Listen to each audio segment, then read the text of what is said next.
নমস্কার বন্ধুরা, চলে এসেছি আরও একটা নতুন ভিডিও নিয়ে।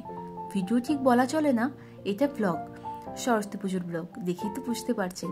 তো কাল রাত্রে আমরা সব কিছু রেডি করে রেখেছিলাম, ঠাকুরের প্যান্ডেল থেকে শুরু করে ঠাকুর নামানো থেকে সব কিছু। আর এই আঁকাটা দেখছেন, এটা আমার বোন করেছে, আর আলপনাটা ওই দিয়েছে। ও খুব সুন্দর আলপনা দিতে পারে। তো সব দেখে চলে গেলাম স্নান করতে। স্নান করে এসে দেখি এখানে বামুন ঠাকুর চলে এসেছেন। উনি ওনার কাজ করছিলেন, আর আমরা এখানে আমাদের কাজগুলো যেগুলো ছিল সেগুলো করছিলাম। তারপরে হঠাৎ মনে পড়লো যে আমার বইটা আনতে হবে। তো বইটা নিয়ে চলে এলাম। নিয়ে এসে আমি এখানে চাক প্রদীপটা সাজাচ্ছিলাম। তো প্রথমে তেল দিয়ে দিয়েছি, তারপরে অল্প একটু ঘি মিশিয়ে চাক প্রদীপটাকে পুরো রেডি করে দিলাম। তারপরে আমরা ফল টল কাটছিলাম, আর কাটার পরে সাথে সাথে ঠাকুরের সামনে নিয়ে চলে এসেছি, কারণ এখানে বামুন ঠাকুর প্রসাদ মাখছিলেন। এখন উনি চিড়ে প্রসাদ মাখছেন, এরপরে উনি মকর প্রসাদটাও মাখবেন। তো ওনার সমস্ত ফলগুলো লাগবে, তাই সব কিছু সামনের দিকে এগিয়ে দিচ্ছিলাম। তার জন্য আমার চাক প্রদীপটা জ্বালা হলো না, তাই সব কিছু ওনার হাতের সামনে এগিয়ে দিয়ে আমি চাক প্রদীপটা জেলে নিলাম। তো এখানে প্রদীপটা জ্বালা হয়ে গেছে, আর উনি এখন মকর প্রসাদ রেডি করছেন। তো সব কিছুই উনি একটু একটু করে আস্তে আস্তে করছেন। তাই আমি ছাদে চলে গেলাম প্রথমে এই ডালিয়া ফুলটা তুলতে। আমাদের কাছে হয়েছিল, ওটাই ঠাকুরকে দেব। তো এখানে এসে দেখি প্রায় সব কিছুই রেডি। এখন আমরা যাব ঘর ডোবাতে। বেশি দূরে না, আমাদের সামনেই একটা পুকুর আছে বাড়ির সামনে, তো ওখানকেই যাব। তো আমরা এখন যাচ্ছি, পৌঁছেও গেছি। তো উনি এখন পুজো করছেন, আর চারদিকের এই পরিবেশটা কি সুন্দর দেখুন। বড় একটা পুকুর আর চারদিকে গাছপালা, আর পুকুরের ধার দিয়ে একটা সরু রাস্তা, কি ভালো লাগছে দেখতে।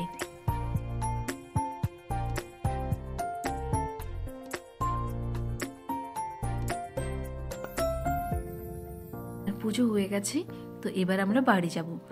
তো একটা বোন জল ঝাড়া দিচ্ছে, একটা বোন ঘন্টা বাজাচ্ছে, আর দিদি শাঁখ বাজাচ্ছে। তো আর আমার হাতে ছিল ধূপ আর ক্যামেরাটা। তো এখানে আমি ভিডিও করছিলাম, আর যেহেতু খালি পায়ে এসেছিলাম, পায়ে খুব লাগছিল বলে একটু আস্তে আস্তেই যাচ্ছিলাম।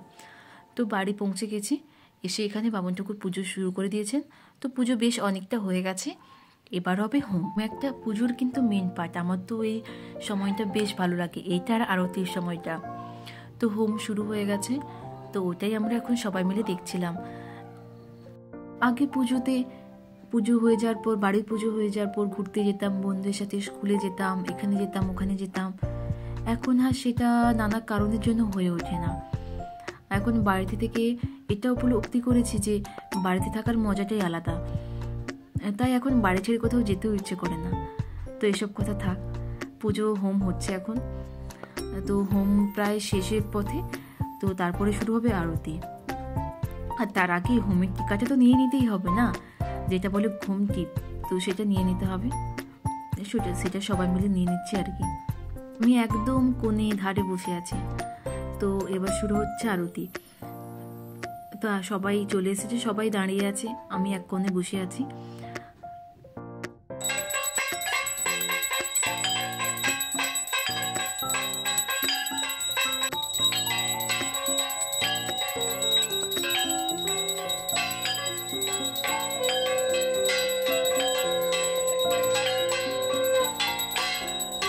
আরতি কমপ্লিট হওয়ার পর আমরা সবাই মিলে পুষ্পাঞ্জলি দিয়ে দিলাম। পুষ্পাঞ্জলি ভিডিওটা সেরকমভাবে আমাদের দেওয়াটা হয়ে ওঠেনি। এখানে কাকু কাকিমা বোন এরা সবাই দিচ্ছে, বোন নয় দিদি, এরা সবাই দিচ্ছে, তাদের ভিডিওটাই করছিলাম। তো আজকে নুনুর হাতে খড়ি হবে। তো পুজো মানেই হাতে খড়ি, প্রত্যেক বছর কারো না কারোর হাতে খড়ি হয়। তো আজ নুনুর হচ্ছে। তো ওই প্রথম লিখছে স্লেটে, মানে এমনি পেন ধরেছে বাড়িতে কোনো কিছু, দেয়ালে ছবি আঁকা, খাতায় ছবি আঁকার জন্য, কিন্তু এই পেন্সিল আর স্লেটেই প্রথম। পেন্সিল না, ও চকে লিখছিল মনে হয়, খড়ি চক যেটা বলে, তো সেটাতেই।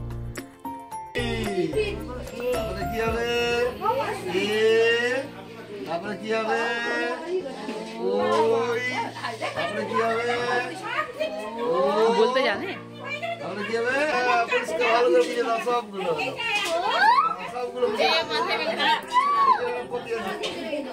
কপালে হাত গুলি দাও, কপালে হাত গুলি দাও।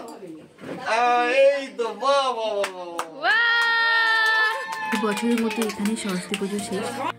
তো এরপর আবার আসছে বছর আবার হবে না, পুজো হবে, নিত্য পুজো হবে 3 দিন, কিন্তু এইভাবে হবে না। তারপরে এখানে পিসি রান্না করছিল খিচুড়ির আইটেম, তো খিচুড়ি হবে, তারপরে অনেক কিছুই হবে, পরে দেখাচ্ছি সেগুলো আপনাদেরকে। তো সারাদিন মানে সকাল থেকে উপোস করেছিলাম, তাই খেতে বসে গেলাম। মুড়ি, ঘুগনি আর একটু প্রসাদ নিয়েছি আর কি, আর শশা। এখানে সবাই খাচ্ছে, তো সব কিছু ভালো করেই খেলাম। আর ঘুগনিটা রান্না করেছে মনে হয় বোন, তাই একটু ঝালটা বেশি হয়ে গেছে। তো যাক, সব টেস্ট কিন্তু খুব সুন্দর হয়েছিল, ও কিন্তু রান্না খুব ভালো করে। তো খাওয়ার শেষে যখন উপরে যাই, উপরে গিয়ে দেখি নতুন নূপুর পড়েছে, পাটা খুব সুন্দর লাগছে দেখুন, সাথে নেল পলিশও। তারপর নিচে গিয়ে দেখি এখানে পিসির খিচুড়ি রান্না প্রায় শেষের পথে, হয়েই এসেছে পুরো। আর সাথে এখানে বেগুন ভাজা হয়েছে, বাঁধাকপির তরকারি। আর আমি একটু নাড়ছিলাম, দেখছিলাম পারি নাকি, কিন্তু এত ভারী যে আমি নাড়তে নাড়তে হাত ব্যথাই হয়ে যাচ্ছিল, তাই দিয়ে দিয়েছি। আর উপর দিকে হচ্ছিল ধনেপাতার বৃষ্টি। শীতকালে সব কিছুতেই ধনেপাতা না দিলে একদমই ভালো লাগে না। তারপরে খেতে দিচ্ছিলাম, এখানে সবাইকে খেতে বসেছিল, শুধু আমি না, সবাই খেতে দিয়েছিল, কিন্তু ভিডিওটা শুধু আমারই করা হয়েছে আর কি। তারপরে এখানে এলো তনুরানী, ওর মুখটা হাসি খুশি হলেও ও কিন্তু এবারে খুব টেনশনে আছে, কারণ আর 2 দিন পরে ওর উচ্চ মাধ্যমিক পরীক্ষা শুরু। তারপরে আমিও খেতে বসে গেলাম ওদের সাথে, কারণ অনেক লেট হয়ে গেছিলো, 2টো বেজে গেছিলো, আমার প্রচন্ড পরিমাণে খিদে পেয়েছিল। তো হ্যাঁ, কথা বলতে বলতে দেখি ভিডিওটা আর খাওয়া দুটোই প্রায় শেষের পথে। আমার কিন্তু খাওয়া হয়ে এসেছে। তো খেয়ে দিয়ে উঠে যখন হাত ধুয়ে রুমে যাই, তখন দেখি বোনের কতগুলো বন্ধু এসেছে। ওরা সবাই শাড়ি পরে বেশ সুন্দর মতো ঘুরতে এসেছে, খুব সুন্দর লাগছে ওদের সবাই। তো আজ এই পর্যন্তই, দেখা হচ্ছে পরের ভিডিওতে। যদি আপনাদের আমার এই ভিডিওটা ভালো লেগে থাকে, তাহলে অবশ্যই লাইক, শেয়ার, কমেন্ট এবং চ্যানেলটাকে সাবস্ক্রাইব করে দেবেন। ধন্যবাদ, টাটা, বাই।